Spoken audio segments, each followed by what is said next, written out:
예, 우리 지난 시간에 이런 신호가 안정한 LTI 시스템을 통과하면 그러면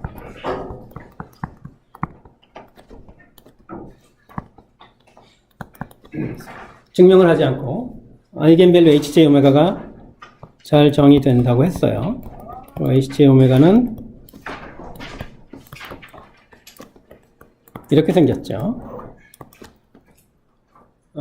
그리고 얘가 우리가 오늘 이야기를 시작할 푸리에 변환과 관련이 돼요. HT의 푸리에 변환이 HJ 오메가인데 그 얘기는 다시 하기로 하죠. 그래서 푸리의 급수는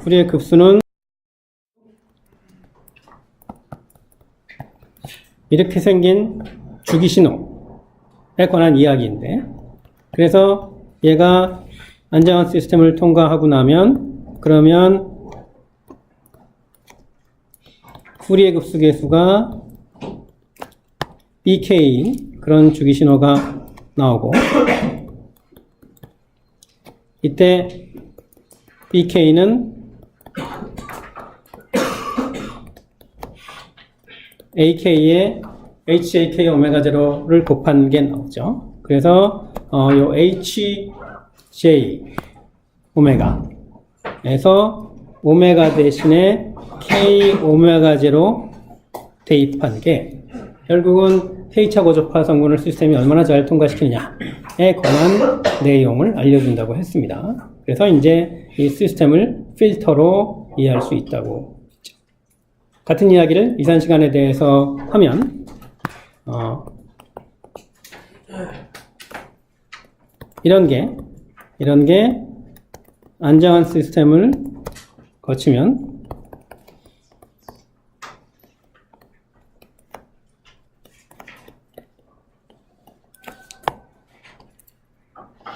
이렇게 되고, 이때 아이겐 밸류에 해당하는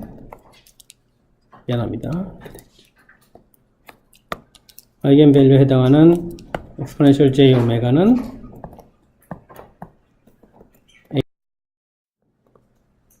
exponential j 오메가 n 곱해서 계속 더한 형태가 되죠.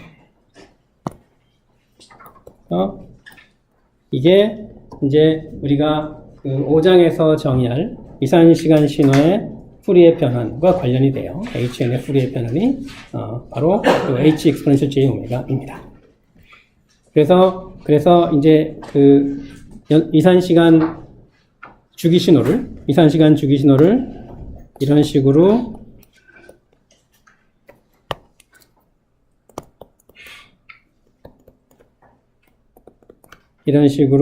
푸리의 급수 전개하면, 그러면 푸리의 급수 계수가 BK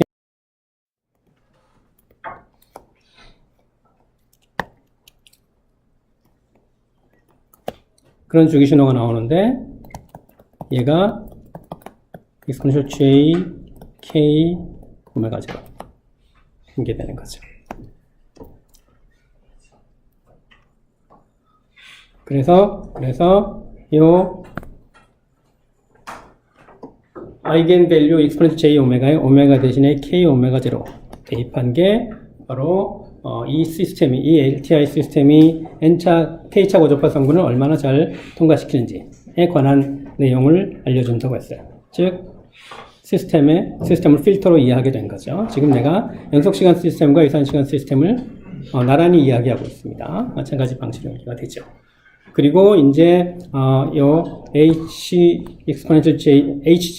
오메가 연속시간, 이산시간에서 H exponential j 오메가의 절대값이 바로 그 오메가라는 주파수 성분을 시스템이 얼마나 잘 통과시키는지 또는 억제하는지를 알려주는 정보라고 했습니다. 그래서 간단한 1차 RC 회로에 대해 살펴봤더니 어떤 모양이 나왔었냐 하면, 간단한 RC 회로에 대해 살펴봤더니 이런 주파수 특성이 나왔어요. 그래서 시스템이 워낙 단순하니까 이걸 보고 로우패스 필터다라고까지 이야기하기는 어려웠으나 어쨌든 저주파 성분은 잘 통과시키고 고주파수가 올라갈수록 좀 덜 통과시키는 로우 패스 필터의 성격을 지닌다 라는 얘기를 할 수 있다고 했습니다.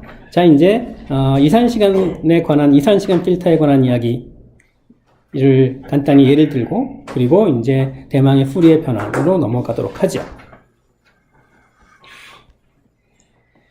예, 간단한 시스템의 예를 들죠.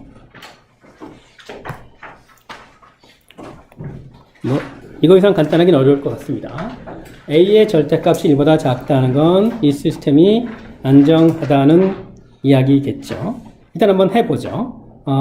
다시 한번 반복하진 않기로 하고 이 시스템의 임펄스 응답 HN을 구해보면 이렇게 나오고, 그리고 이 HN을 가지고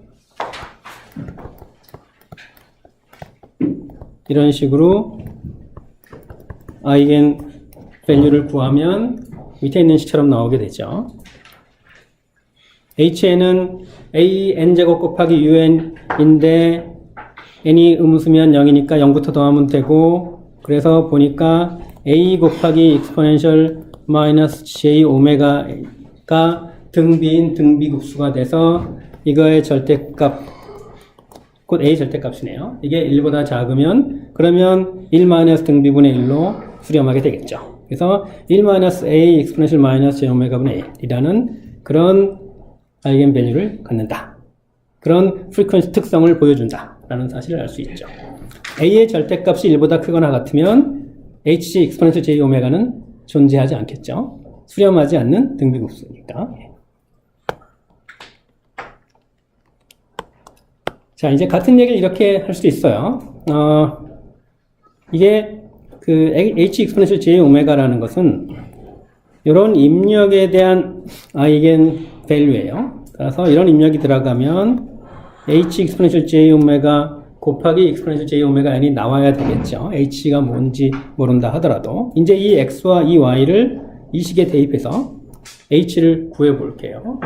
그럼 YN이 이거고, 그 다음에 A, Y, N-1이 이거고, 그 두 개를 이렇게 더해서 정리한 게 이거고, 이게 exponential, 입력인, 우변인 얘랑 같아야 되겠죠.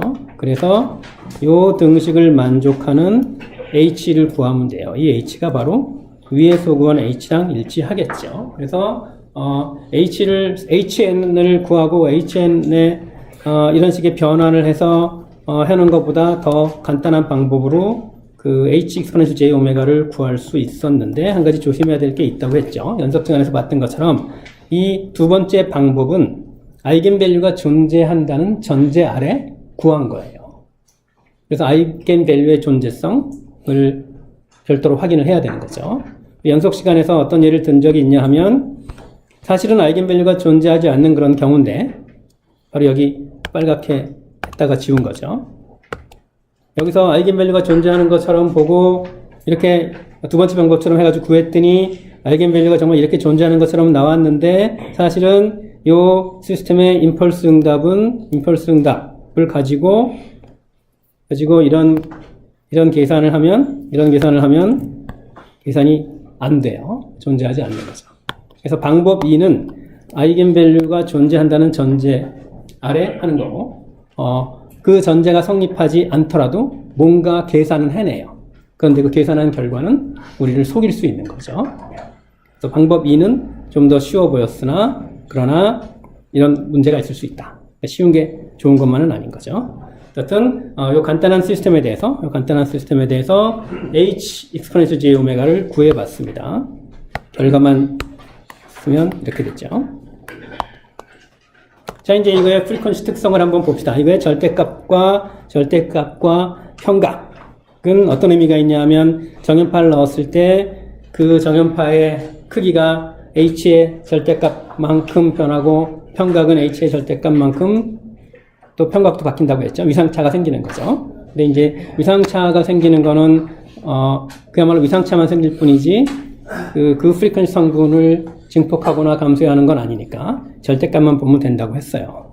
이제 A가 지난 시간에 살짝 봤던 그림인데, A가 0.6인 경우에 대해서 h exponential j 오메가의 절대값을 구해봤더니 이렇게 됩니다. 이렇게 돼서 우리가 기대했던 것처럼 기대했었나요? 로페스 필터 같은 성질. 자, 마이너스 파이에서 플러스 파이 사이만 보면 된다고 했죠. 그 밖에 다른 거는 반복이 되는 거니까 다른 주파수 영역이 아니에요. 그래서 0에서 파이 또는 마이너스 파이를 향해 절대값을 0에서부터 파이로 h exponential j 오메가의 절대값은 점점 줄어들어서 RC 필터처럼 RC 전기 회로처럼 일종의 저역 필터, 로페스 필터의 성질을 지닌다 라는 사실을 알 수 있습니다. 이산시간은 모든 게 2파이 주기로 반복이 되니까 2파이 주기로 반복이 되니까 2파이만큼만 보면 된다고 했어요. 그런데 0에서 2파이까지 보는 것보다는 마이너스 파이에서 플러스 파이까지 사이로 보는 게 더 좋다고 했죠. 왜냐하면 그럴 때 우리가 실제로 절대값이 더 큰 주파수가 물리적으로 높은 주파수를 뜻하는 것이기 때문입니다. 자, 우리 A가 0.6이면 요 임펄스 리스폰스 시간 영역에서 플로팅하면 어떻게 됩니까? 시간 영역에서 플로팅하면 0, 1, 0.6, 0.6의 제곱, 0.6의 세제곱 이런 식으로 해서 0을 향해 가는 거죠. 자, 이제 여기서 A가 마이너스 0.6인 경우 어떻게 되는지 한번 봅시다. A가 0.6일 때가 이거라면 A가 마이너스 0.6일 때는 어떻게 될까요?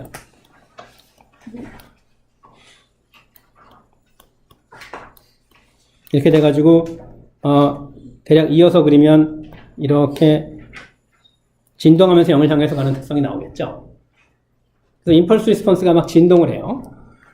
진동을 한다는 얘기는 뭡니까? 임펄스 리스폰스가 고주파성분을 좀 많이 포함하는 거네. 좀 많이라기보다는 적어도 A가 0.6일 때보단 고주파성분을 더 많이 포함하겠죠.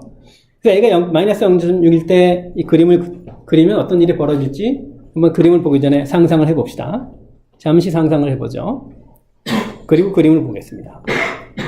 자, 역시 마이너스 파이에서 플러스 파이 사이만 보는 게 정신적으로 좋다고 했죠. 그래서 어떻습니까? 오메가의 절대값이 0일 때 제일 작고 커짐에 따라서 점점 커지는 거죠. 고주파 성분을 더 많이 통과시키네. 자, A가 마이너스 0.6일 때는 일종의 하이패스 필터의 성격을 지녀요. 워낙 1차 시스템이 단순하니까 하이패스 필터라고 말하긴 좀 머쓱하긴 하지만 어쨌든 고주파 성분을 저주파 성분보다 더 많이 통과시킨다 라는 걸 알 수 있죠. 그리고 얘를 시간 영역에서의 요 빨간 커브와 견져가면서 정합적인지, 요 파란 거는 이런 로우패스 필터,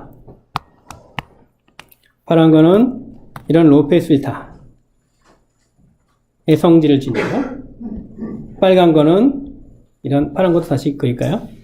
파란 거는 이런 거였어요. 파란 거는 이런 로우패스 필터의 성질을 지내요. 빨간 거는 시간 영역에서 이렇게 출렁출렁거리면서 0으로 수렴하는데 이런 하이패스 필터의 성질을 지내요. 그런 것 같습니까? 자, 이렇게 해서 간단한 1차 필터, 이산시간 필터를 살펴봤고요. 우리가 이 장에서 FIR 필터에 관한 얘기도 잠깐 한 적이 있는데, FIR 필터는 임펄스 응답이 유한한 시간 안에 정확히 0이 되는 그런 필터예요. 그래서 그 예를 한번 들어보죠. 자, FIR 필터는 Y의 과거값의 영향은 받지 않고 입력의 과거값의 영향만 받는 필터예요.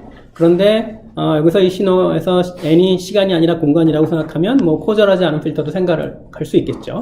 사실 우리가 앞에서 엣지 디텍션 하는, 영상의 엣지 디텍션 하는 필터를 본 적이 있는데 내용은 보지 않고 결과만 봤죠. 그렇게 그 영상 신호의 경우에는 독립 변수가 시간이 아니라 공간이니까 그럴 때는 그 코절하지 않은 필터도 쓸 수 있겠죠. 그래서 코절하지 않은 필터까지 생각을 하면 이렇게 쓸 수도 있어요. 그래서 n이 양수면 결국은 미래의 입력의 영향까지 받는 거죠. 근데 이 시간, 요 n이 시간이어서 코절하지 않은 건 고려하지 않겠다라고 하면 물론 n을 0보다 작거나 같게 하면 되겠죠. 어떻든 여기서 이런 식의 표현은 코절하지 않은 시스템까지도 표현할 수 있는 그런 방정식이에요. 자, 하려고 하는 얘기는 별게 아니라 우리 그 데이터를 평균 내는 경우를 생각해 보죠. 데이터를 다 더해서 데이터 수로 나눠요. 평균이죠. 평균은 뭘 하는 것 같아요? 튀는 값을 좀 없애주나요? 없앤다는 말은 이상하네. 튀는 값 영향력을 좀 줄이나요?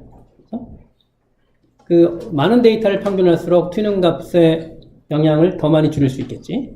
그러니까 평균을 낸다는 행위는 일종의 로우-패스 필터링이고, 더 많은 데이터로 평균을 낸다는 건 더 강한 로우-패스 필터링을 하는 거일 거예요. 그 사실을 한번 우리가 지금 공부한 프리퀀시 리스폰스를 가지고 확인을 해보죠. 그래서 평균 FIR 필터 중에서 평균 내는 필터를 한번 생각을 해보죠. 별게 아니라 그냥 데이터를 마이너스 m부터 플러스 m까지 다 더해서 데이터의 숫자로 나눈 거예요. 그러니까 xn-m부터 x0을 거쳐서 xn 플러스 n까지 이 데이터를 다 더해서 몇 개입니까? 이만큼 있죠? 이 데이터 숫자로 나눈 거 그냥 평균이죠. 평균입니다. 자, 이 FIR 시스템의 임펄스 응답을 구해보면, 임펄스 응답은 x가 델타일 때 응답이니까 n이 마이너스 1일 때 이것 때문에 1이 나오고, n이 마이너스 1일 때 나눈 거니까 n이 마이너스 n일 때 이것 때문에 라지 n 더하기 m 더하기 플러스 1분의 1이 나오고, 이런 식으로 해서 이렇게 n 더하기 m 더하기 1분의 1이 스몰 n이 마이너스 n에서 플러스 m 사이에 있을 때 나오고, 그 밖에 0이 되는 거죠. 이게 n 플러스 m 플러스 1개의 데이터를 단순히 더해서 그 숫자만큼 나눈 그런 평균 내는 그런 시스템의, 그런 FIR 시스템의 임펄스 응답이에요. 그리고 이 임펄스 응답 가지고 그냥 이걸 계산한 게 바로 AC exponential j 오메가가 되겠죠. 그리고 뭐 등비 수열이니까 계산 간단히 할 수 있겠죠. 그래서 계산은 여러분이 하고 등비 수열이니까 할 수 있다는 것만 알면 되겠죠. 계산해 본 결과가 이거예요. 이 생김새는 너무 신경 쓰지 말자고요. 그냥 등비급수, 유한계의 항으로 이루어진 등비급수 구하고, 그리고 정리한 거예요. 정리할 결과가 사인 2분의 오메가 분의 이렇다. 그러니까 여기서 핵심 논점은 아니에요. 여러분이 그냥 해보면 돼요. 자, 이제 이거의 절대값을 그림을 한번 그려볼게요. 그게 다음 그림이에요. 위에 있는 그림은 n하고 m이 둘 다 16일 때예요. 그러니까 33개의 데이터를 평균한 거죠. 마이너스 16부터 16까지니까. b는 n하고 m이 32개. 그러니까 65개의 데이터를 평균한 거죠. 두 개의 프리퀀시 리스폰스를 비교해 본 거예요. 느낌이 오나요? 정합적인가요? 아니면 뭔가 내가 생각했던 거랑 다르게 나왔나요? B가 A보다 로우-패스 필터링을 더 강하게 하고 있다라는 게 이 그림이 보여주죠. 65개의 데이터로 평균을 내는 게 33개의 데이터로 평균을 내는 것보다 로우-패스 필터링을 더 강하게 한다 라는데 동의할 수 있습니까? 그렇다면 결과는 정합적인 거죠. 자, 이렇게 해서 이제 간단한 FIR 필터의 예를 보고, 내가 지금 데이터가 막 33개, 65개의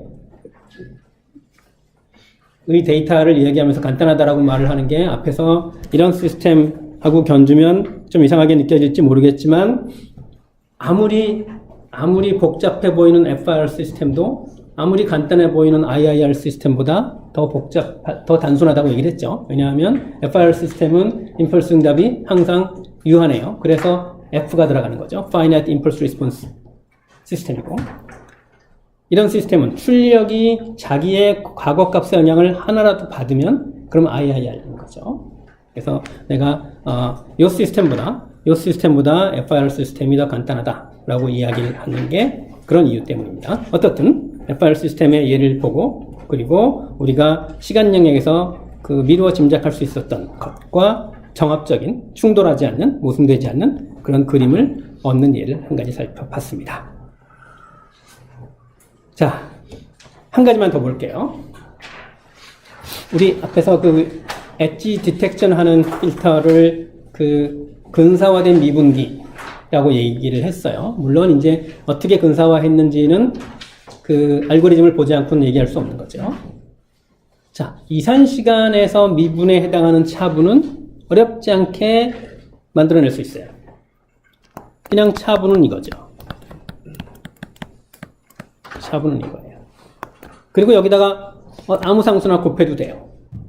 상대적인 상수를 곱한다고 상대적인 비율이 달라지진 않는 거니까. 그렇죠? 그런데 여기서는 지금 K를 2분의 1로 놨네요. 그 이유가 뭔지는 조금 뒤에 살펴보기로 하죠.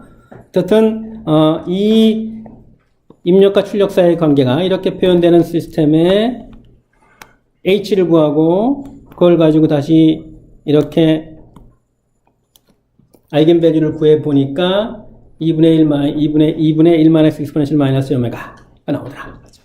별게 아니라 2분의 입력이 델타일 때의 출력이 H니까 이걸 가지고 exponential 함수 곱해 가지고 다 더한 거죠. 그럼 이게 나오죠. 이거를 오메가에 대해서 그림을 그렸더니 이걸 정리한 게 이렇게 되는 건 여러분이 보시면 되고 바로 이 그림처럼 나오더라. 직류 성분은 하나도 통과시키잖아요. 그렇습니까? 직류 성분 하나도 통과시키잖아요. 가장 높은 주파수는 파이였죠. 파이는 그대로 통과시켜요. 1이니까. 그렇죠? 그 다음에 그 사이의 주파수는 그만큼 덜 통과시키고 주파수가 커짐에 따라서 더 잘 통과시키는 거죠. 이 그림을 그려놓고 보니까 왜 요 K를 2분의 1로 놓았는지 알 수 있을 것 같아요. 요 값이 1이 되게 하기 위해서였던 거죠. 그래서 가장 높은 주파수인 파이를 그대로 다 통과시킨다. 증폭도 하지 않고 그대로 통과시킨다. 하면 이게 1이 되게 할 필요가 있는데 1이 되게 하는 요 K 값이 2분의 1이었다는 거죠. 그래서 요 앞에 비례상수 정하는 거는 이제 기준이 되는 그 주파수 게인의 값을 정하고 그에 맞춰서 하면 되는 거죠. 그래서 이렇게 간단히 하이패스 필터, 일종의 하이패스 필터, 물론 하이패스 필터라고 해서 이렇게 생긴 건 아니지만 주파수가 커짐에 따라서 점점 더 잘 통과시키는 그런 의미에서의 하이패스 필터를 간단히 설계할 수 있었습니다.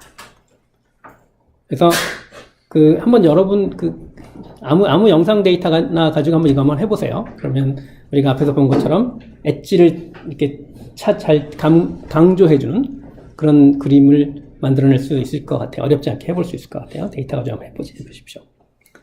해보라 그러면 벌써 과제 낼까봐 걱정할 것 같은데, 예. 그 2장 과제를 코딩하는 걸 냈으니까, 이 3장 과제는 1장 과제와 마찬가지 방식으로 글쓰기 과제를 제출하기로 해주십시오. 코딩이 날 것 같아요? 이거 한번 나중에라도 해보세요. 그 사진 데이터 가지고 윤곽을 아마 얘가 잘 드러내 줄 거라고 생각합니다. 자, 미분기에 관한 얘기 잠깐만 더 하죠. 연속 시간은 아이디얼한 이상적인 미분기 만들 수도 없고 존재할 수도 없어요. 그래서 근사화할 수는 있겠죠. 이산 시간에서는 이렇게 미분에 해당하는 것을 이런 식으로 구현할 수는 있어요. 그래서 완전한 의미의 미분기를 만들 수 없다 하더라도 연속 시간이건 이산 시간이건 미분기와 하는 일이 비슷한, 즉 변화율을 변화하는 신호를 더 좋아하는 그런 시스템 방정식을 만들 수는 있겠죠. 이때도 만들 수는 있지만 조심해야 돼요. 이런 상황을 한번 생각을 해보죠.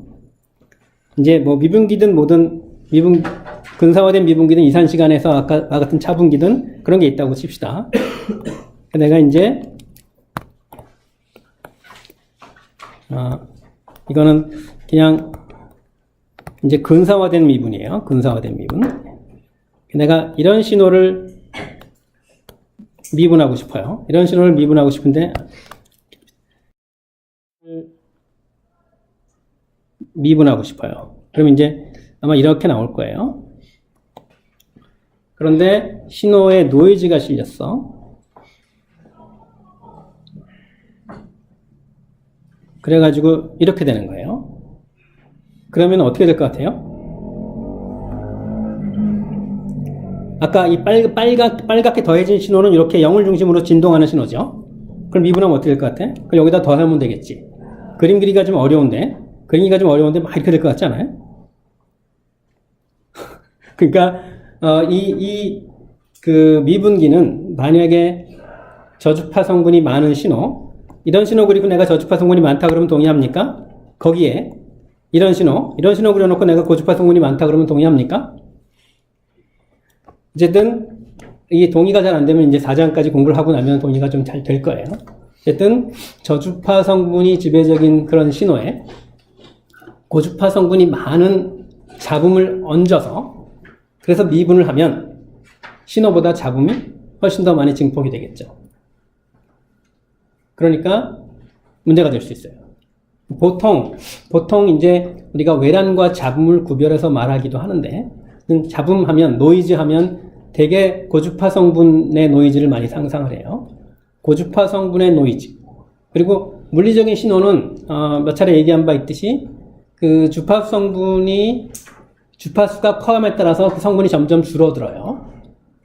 그렇지 않은 물리적인 대상을 상상하기 어려운데, 그래서 물리적으로 의미 있는 신호는 저주파 성분이 고주파 성분보다 일반적으로 많다고 볼 수 있어요. 그래서 신호에는 저주파 성분이 많은데 잡음은 고주파 잡음이면 그런 신호는 미분 비슷한 거 할 때 대단히 조심을 해야 돼요. 그래서 미분기와 관련해서 두 가지 논점이 있어요. 엄밀한 의미에서의 미분기는 구현할 수 없다. 그 다음에 근사화해서 구현한다 하더라도 고주파 성분의 잡음을 신호보다 더 많이 증폭하는 일이 생길 수 있다. 그래서 대단히 이제 조심해서 그런 걸 해야 되는 거죠. 근데 이제 우리 일상에서 보면 이렇게 근사화된 미분 형태로 그 변화율을 찾아내는 게 꽤 많이 있긴 해요.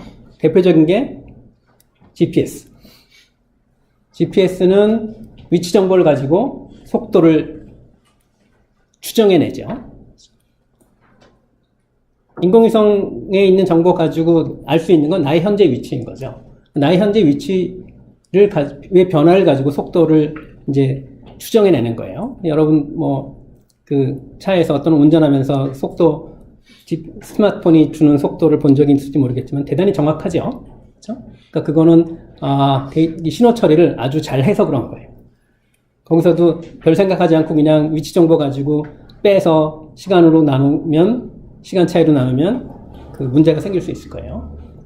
그래서 어차피 위치 정보로 속도 정보를 구할 수밖에 없다면 변화율을 봐야 되는데 그때는 조심해야 된다. 고주파 잡음에 신경을 써야 된다. 그 정도 얘기만 하죠. 예. 이렇게 해서 이제 3장을 마치고요. 3장에서 4장으로 이어지는 다리에 해당하는 게 바로 이 그림이에요. 다시 한번 얘기합니다. 연속 시간만 가지고 얘기를 해보죠. 안정한 LTI 시스템은 이런 신호가 아이겐 펑션이에요. 왜냐하면 이런 아이겐 밸류가 잘 정의되기 때문이죠. 그리고 이런 아이겐 밸류는 이 시스템이 오메가라는 주파수 성분을 얼마나 잘 통과하는지를 나타내요. 그래서 이걸 가지고 우리가 판단을 하는 거죠. 그리고 요 H라는 신호를 가지고 이렇게 만들어낸 large H, 즉 이 시스템의 아이겐 밸류가 바로 4장에서 정의할 푸리의 변환에 해당해요. 스몰 h의 푸리의 변환이 large h다 라는 식의 이야기를 4장에서 할 거예요. 어떻게 하는지 한번 봅시다. 자, 드디어 왔습니다.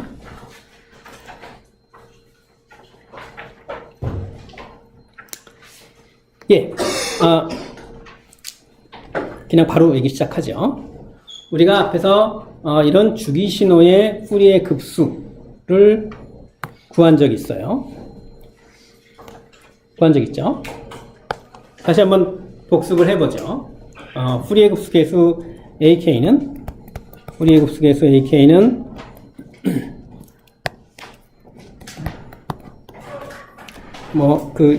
마이너스 2분의 t에서 플러스 2분의 t인데 이 함수의 경우는 마이너스 t1에서 플러스 t1까지만 하면 되겠죠. 그리고 exponential 그냥 원래식을 씁시다.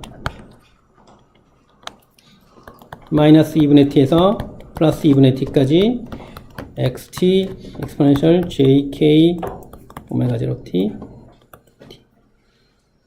미안합니다. 예.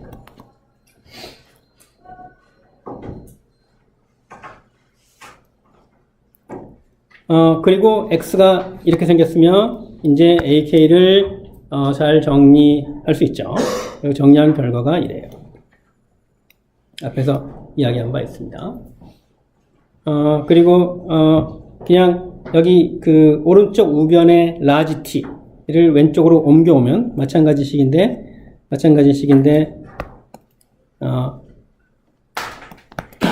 tak가 k 오메가 0 2 사인 k 오메가 0 t1이 되죠. 내가 여기서 요 k 오메가 0에 주목을 해요. 왜냐하면 요 k 오메가 0에 주목하는 이유는 바로 얘가 k차 고조파 성분에 해당하는 거죠. k차 고조파 성분의 실제 주파수는 기본 주파수의 k배 되는 거예요. 그러니까 k차 고조파 성분이라는 것은 k 오메가 0라는 주파수 성분을 얘기를 하는 거예요. 그래서 여기서 k 오메가 0를 오메가로 놓으면 바로 이렇게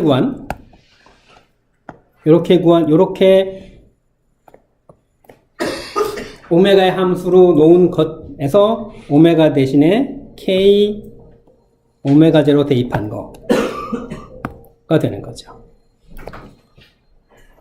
그러니까 tak를 정리해 보니까 우변에 당연히 k도 나오고 오메가 0도 나오는데 우변에 k도 나오고 오메가 0도 나오는데 k 오메가 0가 묶여서 나오는 거예요. 그래야 될 것 같죠? 그래서 그냥 그 오메가로 놓고 오메가 대신에 k 오메가 0 대입한 거라고 볼 수 있는 거죠. 이걸 우리가 요 오메가 분의 2 사인 오메가 t1 같은 것을 엔벨로프라고 불러요. 왜 그렇게 부르는지 이제 뒤에 그림 보면 명확해지는데, 자, 이걸 한번 우리가 앞에서 t1을 고정시키고 라지 t를 t1의 4배, 6배, 8배 해가면서 그림을 그린 적이 있어요. 그게 이거예요. t1을 고정시키고 라지 t를 4배, t1의 4배, 8배, 16배. 그리고 앞에서 봤던 그 엔벨로프에 해당하는 게 바로 이거예요. 엔벨로프에 해당하는 게 바로 이거예요. 그림 잘 그려야 되는데.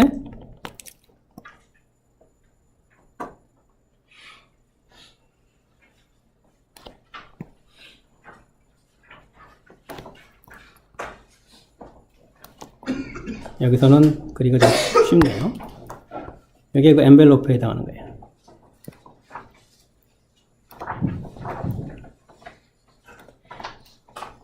파란 선에서 오메가 대신에 K 오메가 0 대입한 게 바로 요 검은 그 펄스들인 거죠. 물론 이 세 개의 그림에서 오메가 0는 각각 달라요. 왜냐하면 T1을 고정해 놓고 라지 T를 바꾼 거죠. 라지 T를 바꾸니까 어떻게 돼요? A보다 B가 라지 T가 2배가 되니까 A보다 B가 기본 주파수는 2분의 1이 되겠죠? 그렇죠? 그래서 헷갈리니까 그 A번에 해당하는 걸 파란 글씨로 그리고 B번에 해당하는 걸 B번에 해당하는 오메가를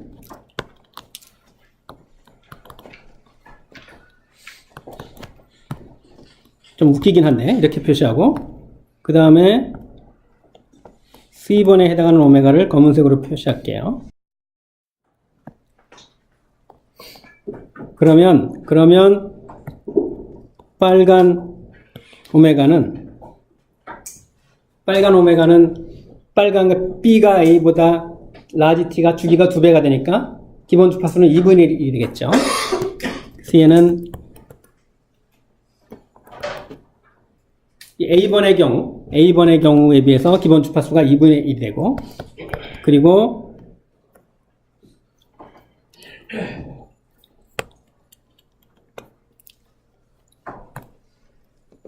빨간 오메가는 A번에 비해서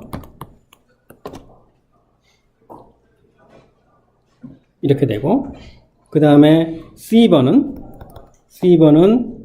검은 오메가 제로는 B번보다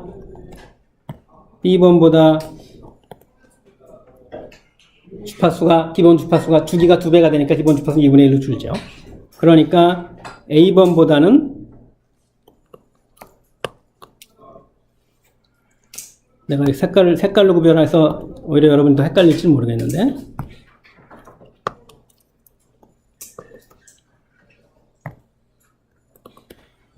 그러니까 A번보다 B번이 기본 주파수가 2분의 1이 되고, C번은 또 B번보다 2분의 1, 그러니까 A번보다는 4분의 1이 되는 거죠. 주기는 늘어나고 기본 주파수는 줄어드는 거예요. 그러니까 오메가 K축에서 보면 그림이 이렇게 되는데, 이 그림을 오메가 축으로 바꿔서 그리면 어떻게 될까요?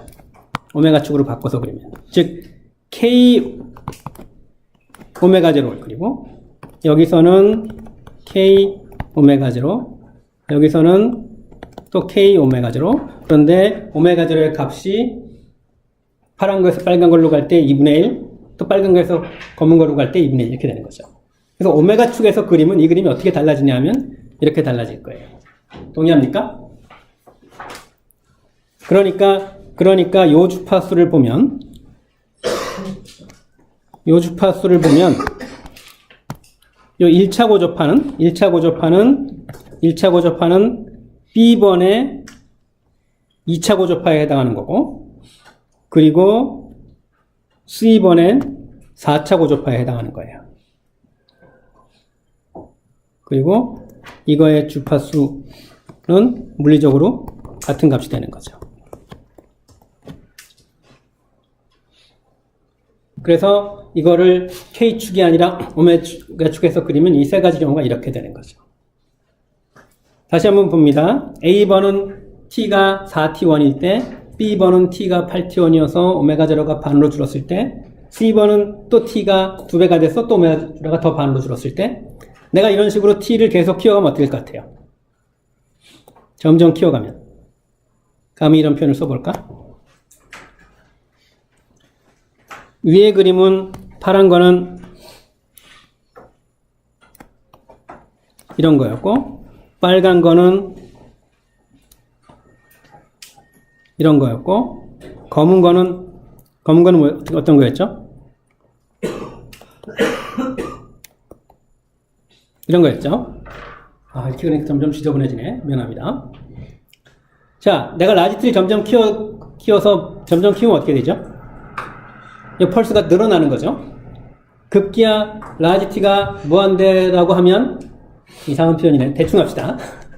무한대라 하면 이런 말 엄밀하지 않은데 내가 무슨 이야기를 하고 싶어 하는지 여러분이 미루어 짐작할 수 있을 거예요. 그냥 무식하게 얘기합시다. T가 무한대면 어떻게 됩니까? 이 주기적으로 반복되는 펄스의 주기가 무한대라는 얘기는 주기 신호가 아니라 펄스 하나 딸랑 나온다는 얘기죠. 그러면 이 주파수 성분은 어떻게 될 것 같아요? T가 점점 커짐에 따라서 동일한 엔벨로프를 샘플링 하는데, 샘플링 간격이 줄어드는 거죠. 샘플링 간격은 뭐예요? 정확히 기본 주파수야. 라지 T가 커지면 기본 주파수가 줄죠. 라지 T가 점점 커지면 점점 줄고, 급기야 T가 무한대를 향해 가면 샘플링 간격이 0을 향해 가는 거지. 뭘까요? 엔벨로프 그 자체가 나오겠죠. 엔벨로프 그 자체가 나올 거예요. 그래서 바로 그게 이 엔벨로프가 이 펄스만 하나 달랑 있는 주기 신호 아닌 뭐지 이건? 에너지는 구해지겠네. 에너지 신호의 주파수 성분을 나타내는 거예요. 프리의 급수에선 주파수 성분이 엔벨로프 위에서 등간격으로 샘플링 된 거였죠. 주기가 점점 커지면 간격이 줄어요. 주기가 무한대가 되면 간격이 없어져서 연속적으로 분포하게 되겠죠.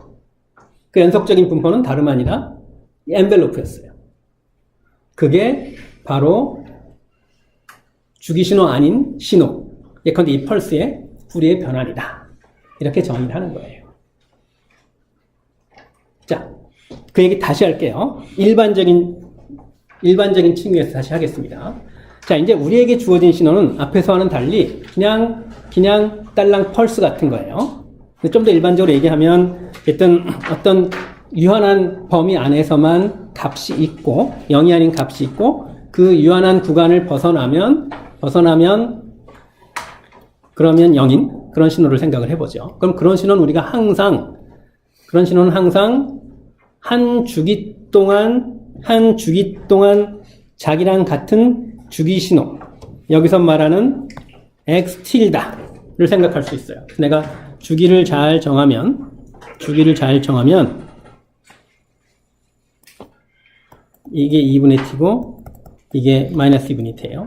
요 한 주기 동안은 원래 주어진 신호 x와 같고 그러면서 주기 신호인 x 틸다를 항상 만들어낼 수 있어요.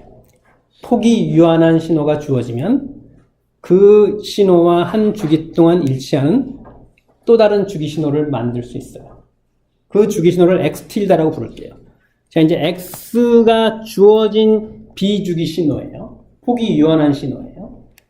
이제 얘와 한 주기 동안 값이 같은 주기 신호를 상상해요. 왜 상상하냐면 우리는 지금 주파수 특성에 관한 이야기를 주기 신호에 대해서밖에 할 수 없죠. 그렇죠? 그러니까 우리는 그 ফু리의 급수만 지금 아는 거예요. 우리가 아는 건 ফু리의 급수밖에 없어요. 여러분이 무슨 소리냐, 나 라플라스 변환 할 수 있는데 여러분이 아직 그거 모른다고 생각해야 되는 거야. 여러분이 그걸 안다고 생각하는 순간 우리가 지금 구성하려고 하는 그런 논리의 체계가 막 엉망이 될 수 있어요. 언러닝 얘기했죠.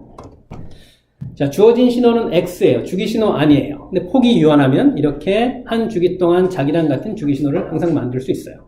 그 신호가 x 틸다예요. 물론 여러분이 여기서 이제 왜 이 폭이 유한한 주기 신호를 꼭 이렇게 마이너스 t1에서 플러스 t1 사이에서 0이 아닌 신호를 생각하느냐? 상관없어요. 내가 이거 어떤 신호라도 상관없어요. 꼭 이게 아니라 TA에서 TB까지 0이 아니고 나머진 0인 신호가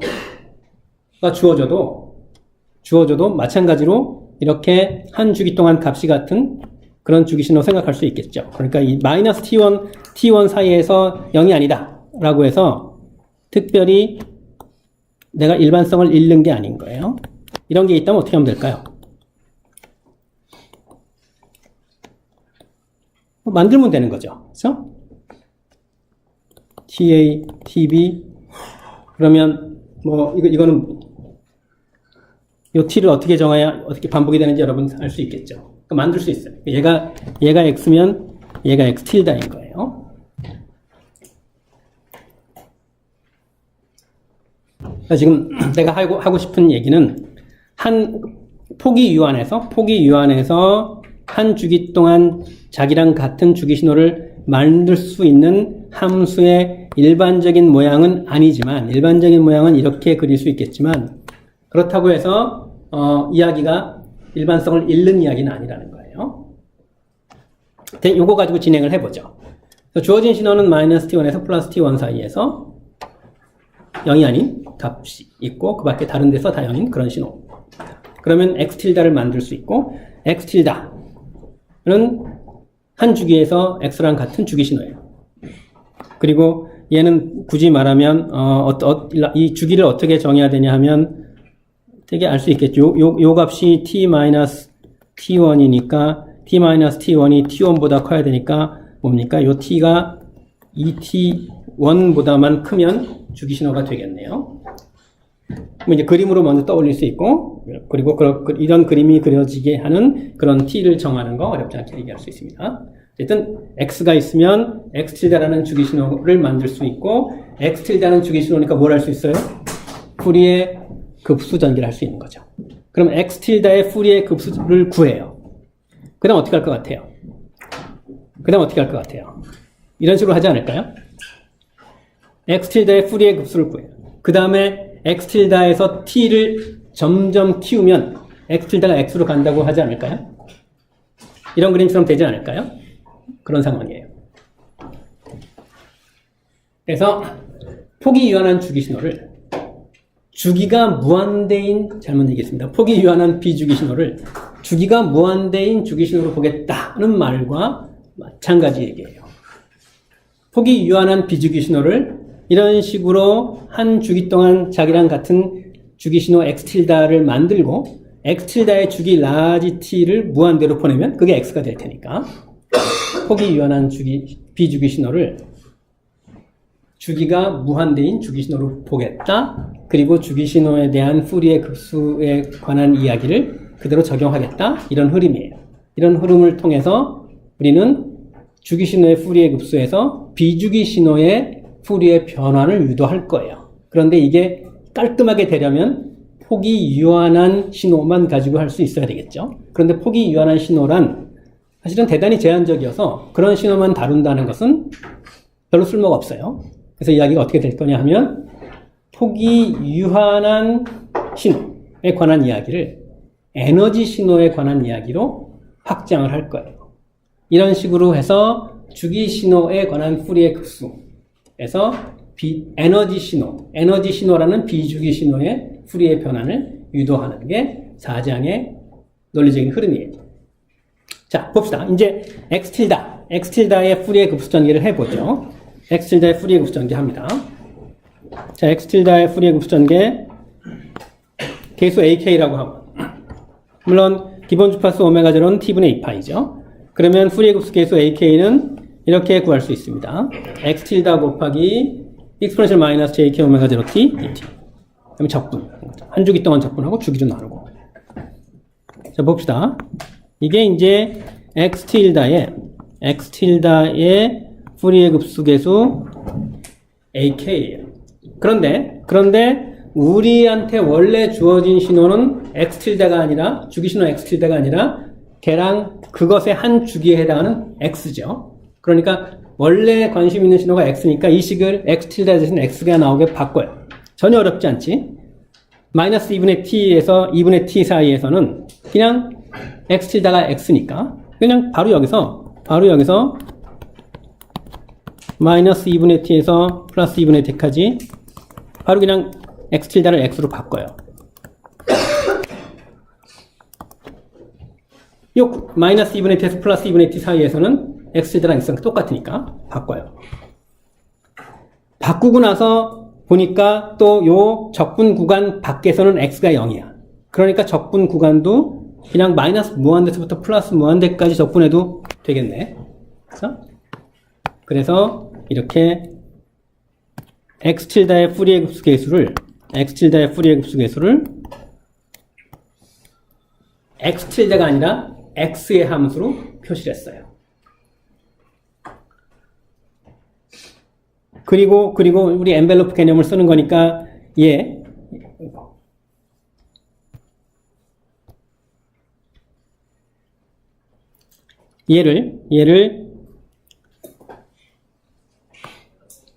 요것만 내가 따로 보는 거예요. 요것만 따로. 그게 뭐냐 하면 바로 내가 x를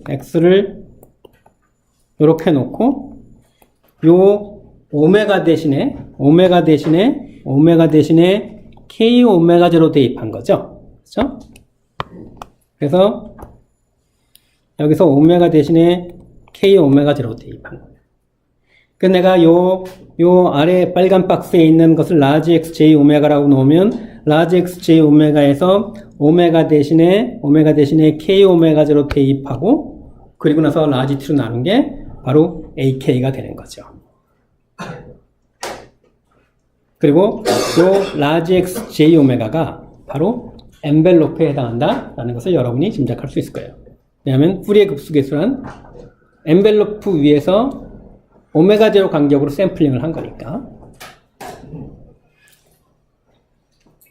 다 됐어요. 정리를 해봅시다. 이제 x 틸다를 푸리에 급수 전개한 게 이야기의 시작이었죠. 그리고 푸리에 급수 계수 ak를 이렇게 구했어요. 푸리에 급수 계수 ak를 이렇게 구했어요. 그 이야기를 정리를 한 게 이게 되겠네요. x 틸다는 ak 곱하기 exponential jk 오메가 0 t를 다 더한 것이 될 테니까 이게 이제 x 틸다의 푸리에 급수 표현이에요.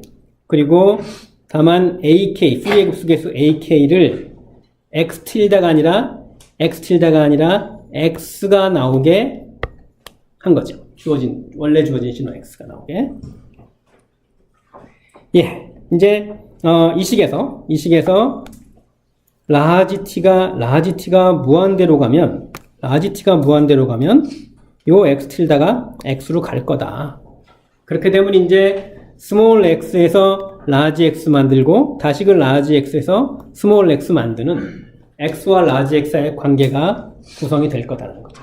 그리고 그게 바로 스몰 x의 푸리에 변한 라지 x라는 식이 되겠죠. 자, 그래서 이제 좌변은 t가 무한대로 감에 따라서 x로 간다는 건 이제 이 그림을 보고 우리가 얘기할 수 있는데 이 t가 무한대로 가서 얘가 이렇게 바깥으로 가면 그러면 x와 x가 같아지겠죠. 그때 우변이 어떻게 되는지 봅시다. 그걸 좀 더 쉽게 보기 위해서 요 식을 이렇게 바꿔 볼게요. t분의 1을 2파이분의 오메가 0. t분의 2파이분의 오메가 0죠. 그래서 t분의 1 대신에 2파이분의 오메가 0를 넣은 게 바로 요 식이에요. 오메가 0은 맨 뒤로 보냈고요. 그리고 2파이분의 1을 앞에 놨습니다. 그리고 이 식을 다시 이렇게 쓸게요.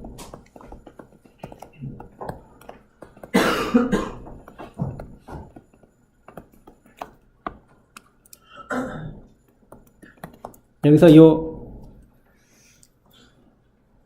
오메가 제로를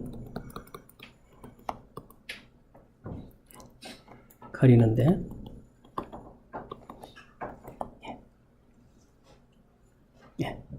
자, 여기서 이 오메가 제로를 내가 좀 기다립시다.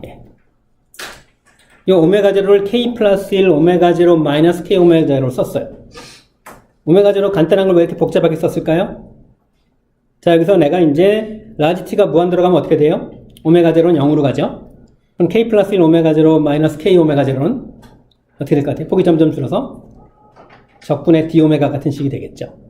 요거를 지금 모든 게 복소수인데 그냥 실수처럼 보고 그림을 살짝 그릴게요. 그러니까 밑에 있는 그림이에요. 여기서 지금 요 2파이분의 1 빼고 나머지만 한번 그림을 그려보면 이런 거죠.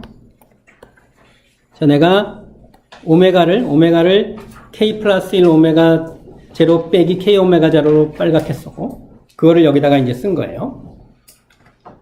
그래서 이게 복소수지만 그냥 실수처럼 그리면 xj 오메가 익스포넨셜 j 오메가가 적분 대상이에요.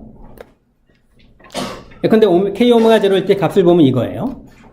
그런데 거기다가 k 플러스 1 오메가 제로 마이너스 k 오메가 제로 바로 이거네. 이걸 곱해요. 그러면 요 직사각형의 면적이 바로 서메이션 취하기 전의 값이 되겠죠. 서메이션 취한 거는 이 직사각형을 다 더한 거고 이때 라지 t가 무한대로 가서 오메가 제로가 0으로 가면 뭐가 됩니까? 바로 요 함수의 면적, 즉 적분이 되겠죠. 그래서 t가 무한대로 가면 라지 t가 무한대로 가면 여기 있는 k 플러스 1 오메가 0 마이너스 k 오메가 0가 d 오메가 0가 되겠죠. 이렇게 돼서 적분식으로 바뀌게 돼요. 그리고 앞에 2파이분의 1 있으니까 2파이분의 1 있으니까 정리하면 이렇게 됩니다. 다시 합니다. x 틸다는 t가 무한대로 가면 x로 가요. 요건 t가 무한대로 가면 아까 이것처럼 적분이 되는 거죠. 2파이분의 1 있으니까 이렇게 되는 거죠. 그래서 라지 t가 무한대로 감에 따라서 x tilda가 x로 간다는 이야기를 다시 정리해 쓴 게 바로 이거예요. 그리고 그 다음에 있는 이야기는 우리가 앞에서 이미 봤던 요 빨간 엔벨로프예요. 이렇게 해서 스몰 x와 라지 x 사이의 관계를 이야기를 했습니다. 흐름만 다시 얘기하면 원래 신호는 x예요. 이것에서부터 출발해서 한 주기 동안 x랑 같은 x tilda를 이야기를 해요. 그 다음에 x tilda의 푸리에 급수계수를 구해요. x tilda의 푸리에 급수계수는 물론 x의 함수인데 x의 함수 말고 x tilda의 함수인데 x의 함수를 써요. 그 다음에 라지 t를 무한대로 보내요. 그러면 x에 관한 이야기가 나오는 거죠. 이런 흐름이에요. 그래서 x tilda의 푸리에 급수계수 ak의 엔벨로프를 이야기하는 과정에서 얘가 나오게 되고 요거랑 요거랑 같은 얘기죠. 그 다음에 x tilda의 이건 여기다가 하는 게 낫겠네요.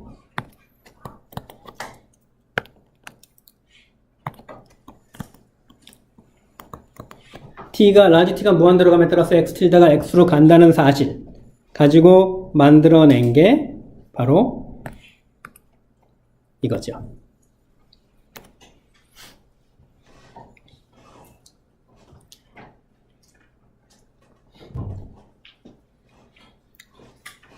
다시 얘기하면 이런 함수가 주어졌을 때 이런 함수의 푸리에 급수계수를 구하고 그 다음에 이 주기 t를 무한대로 보내서 원래 함수를 복원해내는 거죠. 그 과정에서 나온 두 개의 식이 바로 여기 빨갛게 표시한 거예요. 스몰 x에서 라지 x를 구하고 그 스몰 x에서 라지 x를 구하는 게 바로 그 주기 신호처럼 x tilda의 푸리에 급수 계수의 엔벨로프에 해당하는 거예요. x tilda의 푸리에 급수 계수의 엔벨로프가 x의 주파수 성분이에요.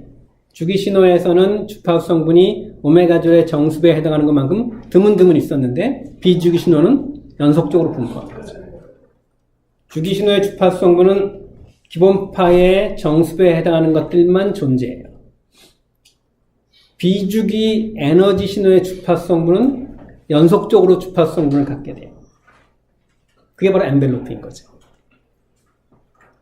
그래서 스몰 x에서 라지 x를 만드는 과정을 푸리의 변환이라고 말을 하고 라지 x에서 다시 스몰 x를 만드는 과정을 푸리의 역변환, 인버스 푸리의 트랜스폼이라고 불러요.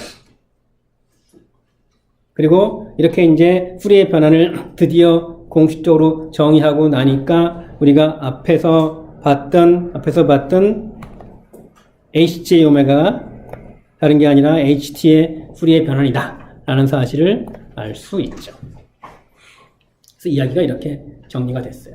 그래서 이걸 내가 주기가 그러니까 비주기 신호, 폭이 유한한 비주기 신호를 주기가 무한대인 주기 신호로 보고 푸리의 급수 구하고 그 엔벨로프가 바로 주어진 신호의 주파수 성분이다 라는 식의 이야기를 하는 방식이에요.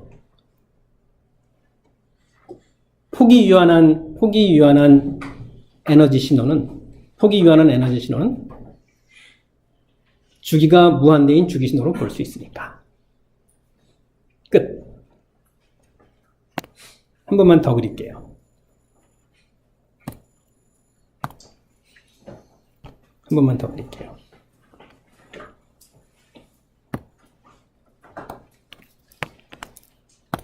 폭이 유한한 그냥 어떻게 그려도 상관없는데 그리기 쉽게 그냥 펄스로 그릴게요. 폭이 유한한 주기 신호는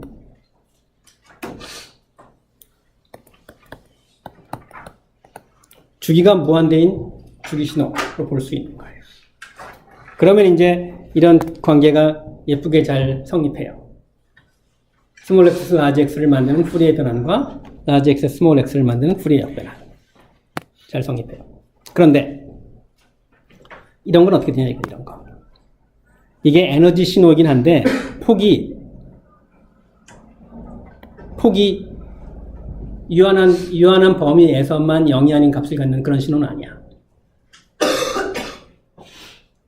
그러면 얘를 주기가 무한대인 주기 신호로 볼 수 있나요? 아무리 주기를 크게 잡아도 뭐 이렇게 겹치는 부분이 생기지 않을까요?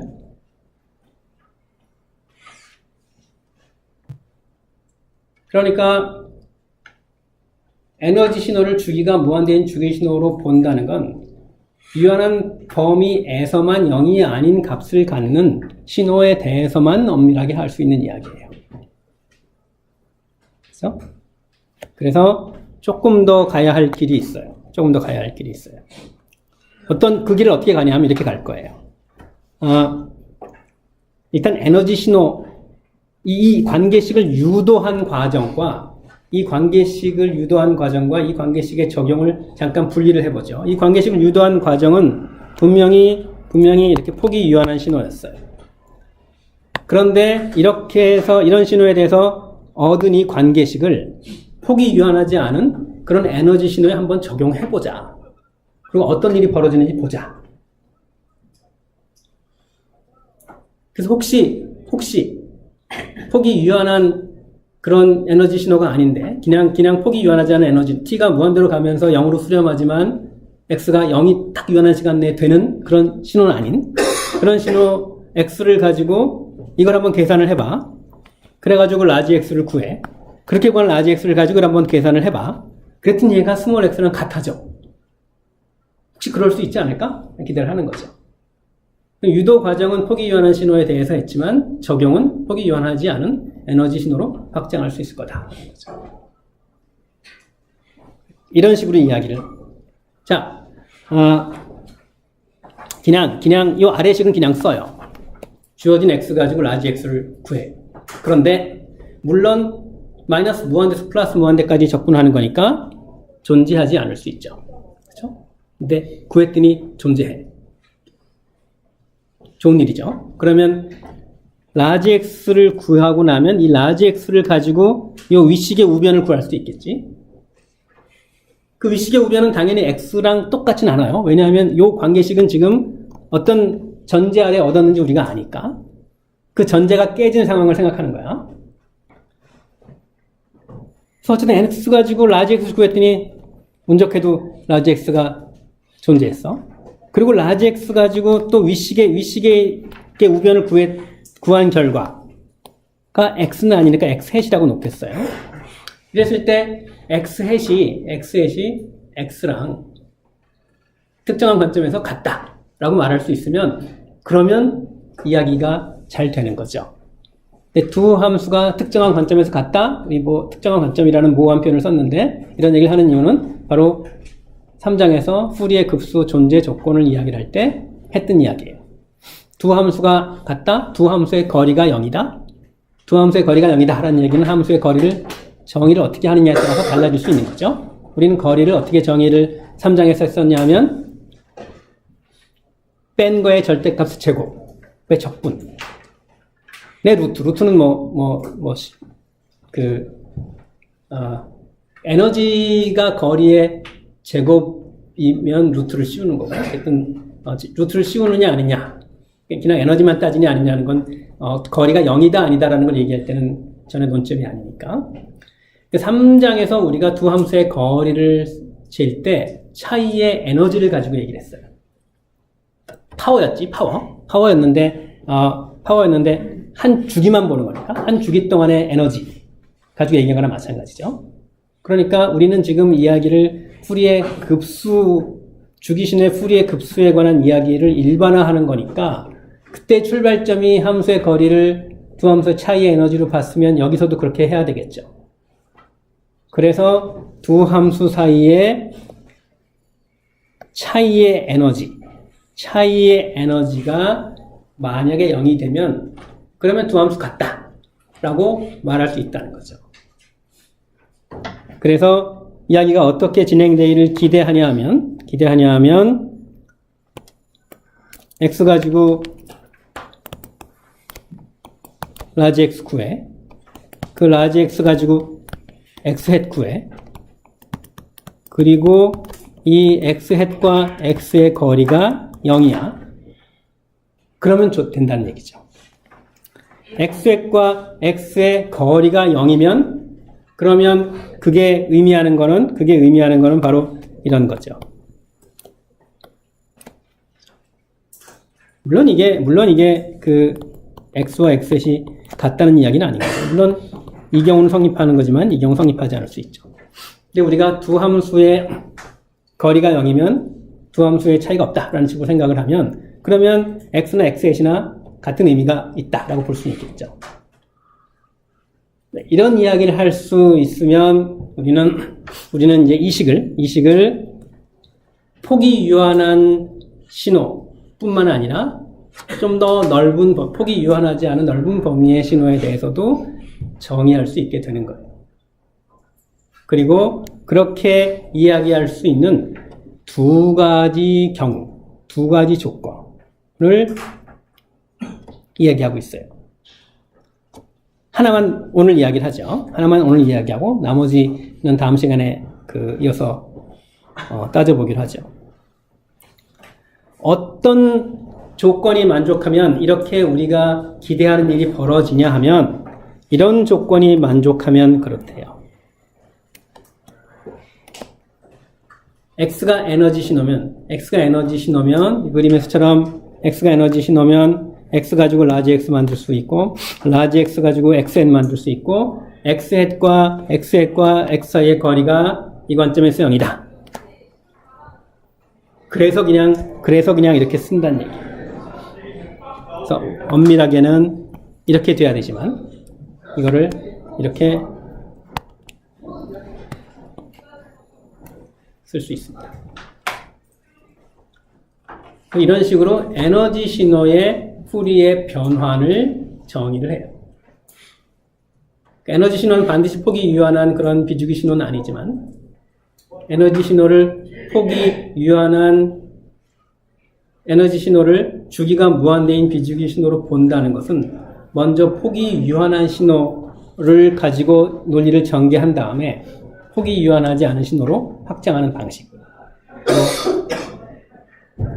정의를 합니다. 그런데 우리가 이 과정, 왜 에너지 신호면 이런 라지 X가 정의되고 라지 X 가지고 만든 X햇이 정의되고 X햇과 X의 거리가 0이 되는지 여기서 증명은 하지 않을 거예요.